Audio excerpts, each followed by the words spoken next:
And sometimes also collectors have said, "Oh, I bought a painting of you," and then I always said, "Oh, very nice." I don't say, tell them, "Oh, it's not a painting, it's a photograph." So I think that's nice. I started off as a painter, so I come from a painting tradition, which I think you can see strongly in my photographs and video work too. So it was a choice of being more interactive with others and actually need other people, not to enclose myself.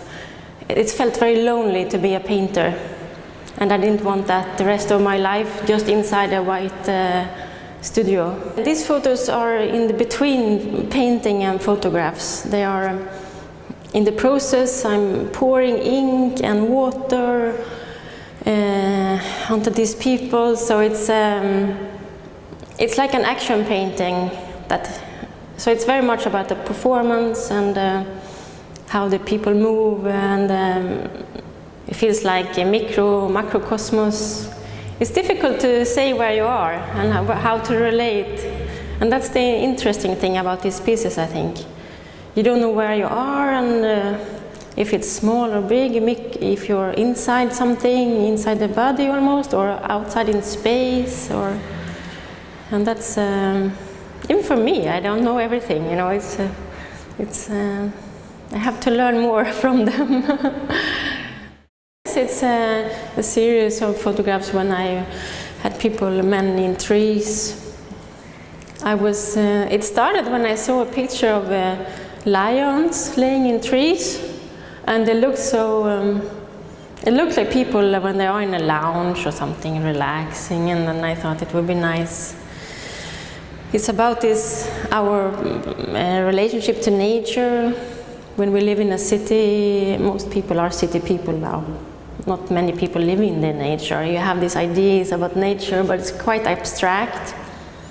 So it's how we connect to the nature in a more visual concept, one can say. I didn't want them to be naked because that's so. Then you look at other things. It's not interesting. But they should feel naked in a way. So they have bare feet, and so you're not really fully dressed, more little covered in a white color. And the sky is white, so it's very graphic.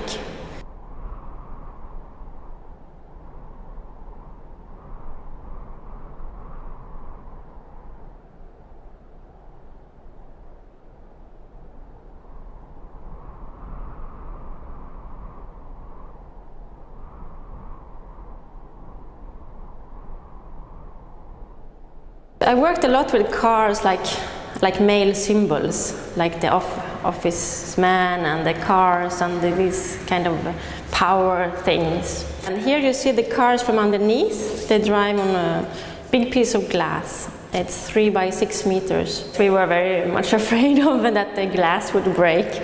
There were no really theories how thick this glass needed to be. So the owner of the glass factory, he was trying to calculate how thick, and so he thought this will work because the cars is 2 tons, and the glass also weighed 2 tons. So the whole construction has to be solid for 4 tons, which is large, and it also have to be flexible because glass needs to moves a bit.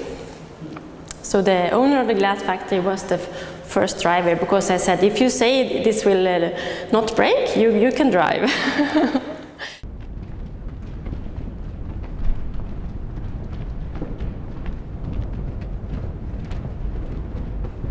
The other video, I shooted one video common course in the National Museum in Stockholm. It's a famous museum for classical paintings with a Rembrandt inside and things like that. So it's this stable, cultural, solid cultural center. And there I put these strange objects, round, soft objects, 300 of them, black things. You don't really know what it is, and they're falling down the stairs, and they're coming out more and more and more. So this is this mixture of this, what you know and what you don't know, and how they, and after a while when you see them coming down, it's also very meditative. Most of my works are quite meditative, I think. Non più avrai questi bei pennacchini, quel cappello leggero e galante, quella... He's singing Figaro's Wedding, and then he's jogging at the same time, which is very difficult. So he has to choose, you know.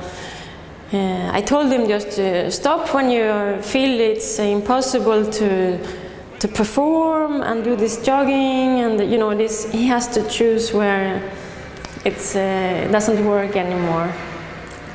Many I have people maybe don't see, not so much in this series, but many works are humoristic too in a way. Also with President Bush, this video is very humoristic and.